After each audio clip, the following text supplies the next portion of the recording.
Hi, good afternoon. I'd like to welcome you to Poem Praise 2 and peace and blessings be upon you and your family this afternoon.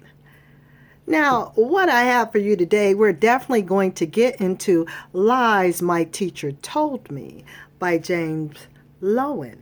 Currently, right now, we are on chapter number 2, which is entitled 1493. The True Importance of Christopher Columbus. Now, for this take, this is going to be take number 4. So, without further ado, let's go ahead and get into take number 4. I'm not going to hold you too long, about 15 minutes.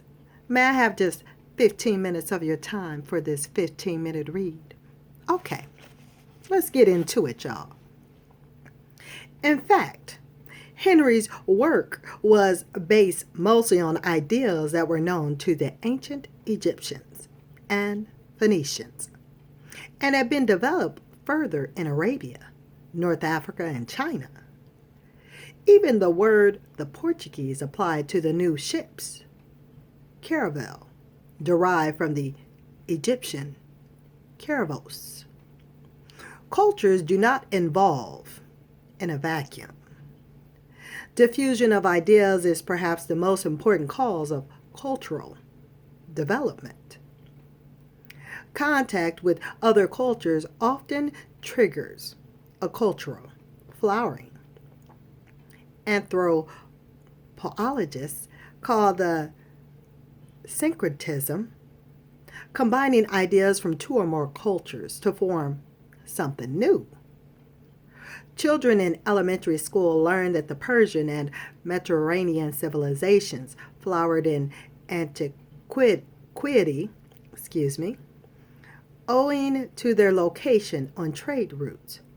Here with Henry at the dawn of European world domination, textbooks have a golden opportunity to apply this same idea of cultural diffusions to Europe. They squander it. Not only did Henry have to develop new instruments according to the American way, but people did not know how to build seagoing ships either. Students are left without a clue as to how Aborigines ever reached Australia.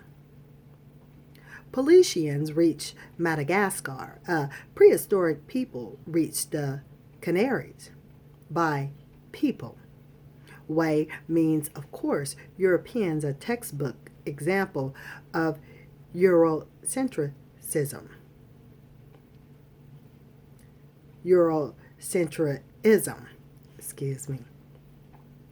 These books are expressions of what the anthropologist Stephen Jett calls the doctrine of the discovery of America by Columbus. Table 1 provides a chronological list of expeditions that may have reached the Americas before Columbus. You think? Which comments on the quality of the evidence for each of 2006. While the list is long, it is still probably incomplete. A map found in Turkey dated 1513 and said to be based on the material from the library of Alexander the Great includes coastline details of South American and Antarctica. I'm going to spell it for y'all. I don't believe I said that correctly, but the spelling of the word is Antarctica. Ancient Romans and Carthaginian coins keep turning up all over the Americas, causing some archaeologists to conclude that Roman seafarers visited the Americas more than once. Native Americans also crossed the Atlantic. Anthropologists conjecture that Native Americans voyaged east millennia ago from Canada to Scandinavia, or Scotland. 2 American Indians shipwrecked in Holland around 60 BC became major Curiosities, Curiosities in Europe. The evidence for each of these journeys offers fascinating glimpses into the societies and cultures that exist on both sides of the Atlantic and in Asia before 1492. They also reveal controversies among those who study the distant past. If textbooks allowed for controversy, they could show students which claims rest on strong evidence, which on softer ground, as they challenge students to make their own decisions as to what probably happened. They would also be introducing students to the various methods and forms of evidence: oral history, written records, cultural similarities, linguistic changes, human genetics, pottery, archaeological dating, plant migrations, that researchers use to derive knowledge about the distant past. Unfortunately, textbook seems to look into a rhetoric of certainty. James West Davison and Mark H. Light, co-authors of the textbooks The United States, A History of the Republic, have also written After the Fact, a book for college history majors in which they emphasize that history is not a set of facts, but a series of arguments, issues, and controversies. Davison and Light's high school textbook, however, like its competitors, presents history as answers, not questions. New evidence that emerges as archaeologists, historians, and biologists compare American cultures and life form with cultures and life form in Africa, Europe, and Asia may confirm or disprove these arrivals. Keeping up with such evidence is a lot of work. To tell about earlier explorers, textbook authors would have to familiarize themselves with sources, such as those cited in the 3 preceding notes. It's easier just to retell the old, familiar Columbus story. Now here I do have a table 1. It has an explorer of Americas. Has a breakdown of 70,000 BC to 12,000 BC from Siberia to Alaska. Quality of evidence high. The survivors peopled the Americas. 6,000 BC to 15,000 BC. Has question marks in this book. Indonesia or other direction, South America. Moderate similarities in blogons, paper making, etc. 5,000 BC, question mark. Japan, from Japan to Ecuador, moderate similar pottery, fishing styles.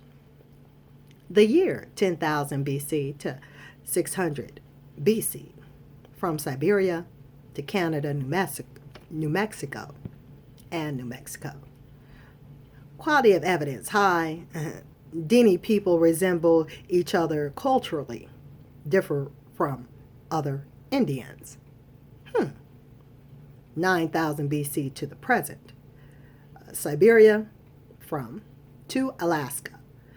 Quality of evidence high, continuing contact by Inuits across Bering Sea.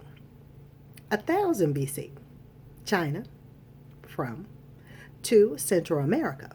Now the evidence, low Chinese legend, cultural similarities. 1000 BC to AD 300. Afro-Phoenicia to Central America.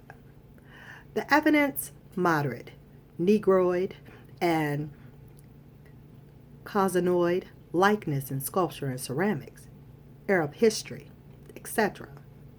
500 BC, from Phoenicia to Celtic Britain, to New England, perhaps elsewhere. The evidence, the quality was low. Megaliths, possibly similarities in scripts and language. The year AD 600, from Ireland, via Ireland, to Newfoundland, West Indies.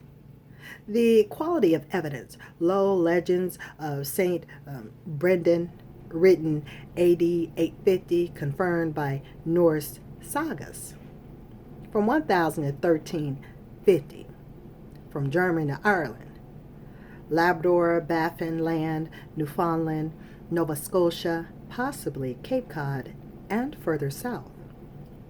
The quality of evidence, high oral sagas confirmed by archaeology on Newfoundland. The year 1304 to 1424, from Polynesia to Chile. Quality of evidence, moderate. Chicken bones precede Spanish. Similar fish books.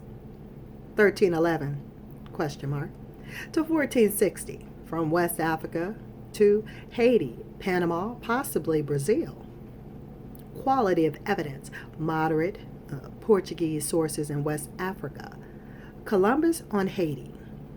Balboa in Panama. 1460, from Portugal to Newfoundland, Brazil. Now, the quality of evidence is low. Inference,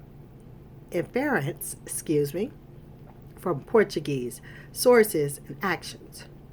Now, 1375 to 1491, from Basque, Spain to Newfoundland coast. Oh, I was looking at our time, y'all. That's why I did that like that. Okay. Now, the quality of evidence is low. Cited historical sources. Excuse me. Now, 1492, from Spain to the Caribbean, including Haiti. Now, the quality of evidence is high historical sources. And what I just read to you, I'm going to show you. Oops, my bad. Okay, I just read that to you. See those different sections regarding the explorers of America. Now we're going to pick up, we're going to continue. Most of the textbooks I studied at least mention the expeditions of the Norse. These daring sailors reached America in a series of voyages across the North Atlantic, establishing communities on the Faeroe, Faeroe islands, Iceland, and Greenland.